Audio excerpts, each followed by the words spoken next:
Ćemo prvim jasnim znakovima da imate probleme sa štitnjačom, pa molim vas jako dobro pratite moj današnji video zapis.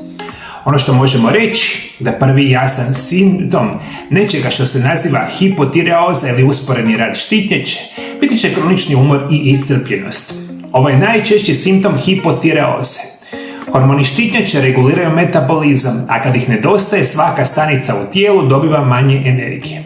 A posljedica svega toga je osjećaj teške iscrpljenosti i pospanosti. Jutarnja tromost bez obzira na količinu sna, te nemogućnost obavljanja uobičajenih aktivnostima. Ljudi sa hipertireozom često kaže mogu spavati cijeli dan, a i dalje se osjećam kronično umorno. Dakle, svi vi specijalno žene koje ste u srednjim godinama i stariji, ako ste kontinuirano umorni, a ne znate zašto ste umorni, moguće da vaša štitnjača ne radi. U najvećem broju slučajeva će dobiti hipotireoza, odnosno usporeni rad štitnjače. Drugi česti simptom će biti osjetljivost na hladnoću. Zbog sporijeg metabolizma tijelo proizvodi manje topline što rezultira hladnim rukama i stopalima, osjećajem hladnoće i u toplim prostorima, te potrebom za slojevima odjeće kad je drugima nije hladno. Ovaj simptom se posebno ističe zimi, a i ljeti može biti izražen.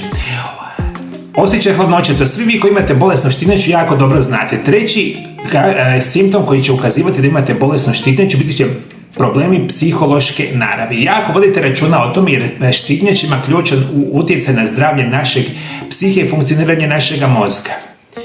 Ono što osobe često imaju biti će pad raspoloženja, tjeskobu i osjetljivost.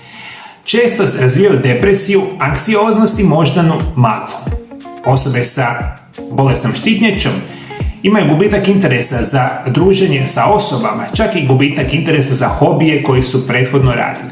Poremećaj mažnje, zaboravnost, moždana magla, problemi sa donošenjem odluka i učenjem i radom.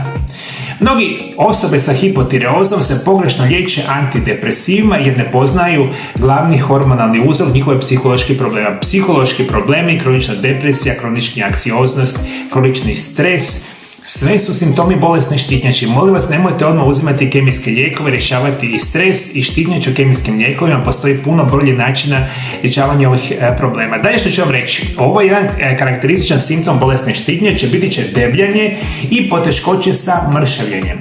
Spor metabolizam znači da tijelo sporije sagorijeva kalorije, lakše skladišti masti te zadržava vodu i solu što dodatno povećava težinu. Ljudi često kažu zdravo se hranim i vježbam, ali ne mogu smršavjeti. Ovo je jasan znak da treba provjeriti samu štitnjaču, što je jako bitno za reći. Ono što veliki broj vas nikada ne bi prepoznao. Direktna funkcija je zapravo normalna funkcija štitnjače, djeluje na funkcioniranje našega srca. Vi kada imate lošu funkciju štitnjače, često ćete imati problema i sa srcem.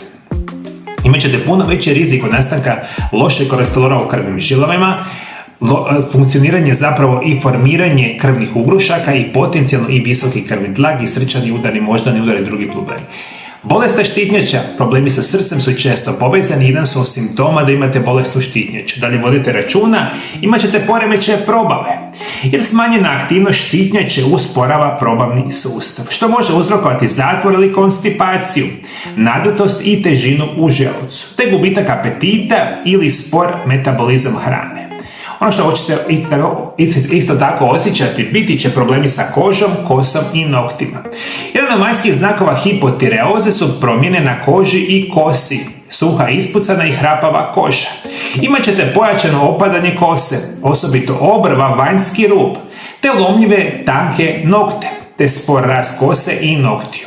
Kod nekih osoba kosa postaje tanka, beživotna i bez sjaja, što je često prvi vidljivi znak same hipotireoze. Jedan od čestih razloga zašto imate hipotireozu, prvi znakova hipotireoze biti će problemi sa menstruacijom, problemi sa ovulacijom i neplodnost. Vi nećete vjerovati, ovo je danas u rapidnom porastu, zadnje studije pokazuju da skoro 20% mladih žena su neplodne, iz raznih uzroka, a jedan od glavnih simptoma bolesne štitnjače biti će i neplodnost i loša menstruacija. Ono što možemo reći, simptomi uključuju nepravilne ili izostale menstruacije, obilno krvarenje, probleme sa začećem te povećani rizik za spontani pobačaj i komplikacije u trudnoći. Osobe sa lošom funkcijom štitnjače imaju sniženi imunitet i česte infekcije. Smanjena funkcija štitnjače usporava reakcije imunološkog sustava što rezultira čestim prehladama i gripama, sporim oporavkom od bolesti te osjetljivošću na infekcije. Imunološka slabost također povećava rizik od autoimunih bolesti kao što su Hashimoto, lupus, dijabetes tipa 2 i puno toga. Još vam moramo reći još par jako loših informacija. Biti će da bolesna štitnjača direktno utječe na funkcioniranje vaših zglobova. Reumatoidni artritis, bolesti koljena, artroza kuka, bolesna leđa, sve te bolesti koje često imate sa vašim zglobovima znaju biti simptom bolesne štitnjače. To veliki broj vas to nikada nije prepoznao i danas sigurno znamo u svim studijima i bože moj kod osoba kada imaju bolesnu štitnjaču često imaju puno goru situaciju sa samim zglobovima, o tome morate voditi računa. Još jedna jako bitna informacija, biti će koša i noduli na štitnjači. Kao pokušaj da nadognati smanjenu funkciju štitnjače, ona može povećati volumen i stvoriti gušu ili otečeni vrat. Čvoriće ili noduse koji se mogu opipati i vidjeti, te osjećaj pritiska i nelagode u grlu. Ponekad i promjene u glasu ili otežano disanje. Simptomi hipotireoze su brojni i raznog i lako se zamijene sa drugim stanjima. No ako imate umor, depresiju, probleme sa težinom, osjetljivost na hladnoću, suhu kožu i opadanje kose, neredovite menstruacije ili neplodnost, molim vas, provjerite vašu štitnjaču.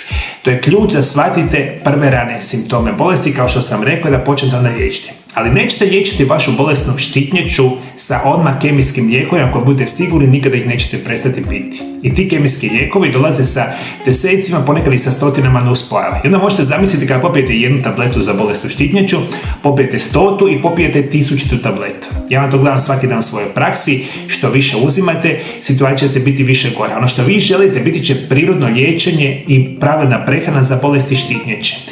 Ja na mome YouTube kanalu u zadnjih 6 do 7 godina stavio sam preko 5500 video zapisa vezan za nutricionizam, prirodne lijekove i liječenje bolesti. Ne postoji niti jedna bolest vrda modernog čovjeka koji meni sam pisao desetka puta, zapravo govorio čak i stotinama puta. Tako isto na mome kanalu imate desetke video zapisa o bolesti štitnjači, o prirodnim liječenjima bolesti štitnjači. Tih puno video zapisa možete pogledati u ovom prozoriću pored mene, na njega kliknite, otvorit će vam se cijela lista mojih video zapisa ili možete dolje ispod video zapisa pronaći link. Puno mojih video zapisa o bolesti štitnjači. Svi koji želite saznati o prirodnim liječenjima, spasu za bolesti štitnjači imate na mome kanalu, linkovi ispod video zapisa, prozorić će ovdje pored mene i saznate puno više o bolesti štitnjači i o prirodnim lijekovima.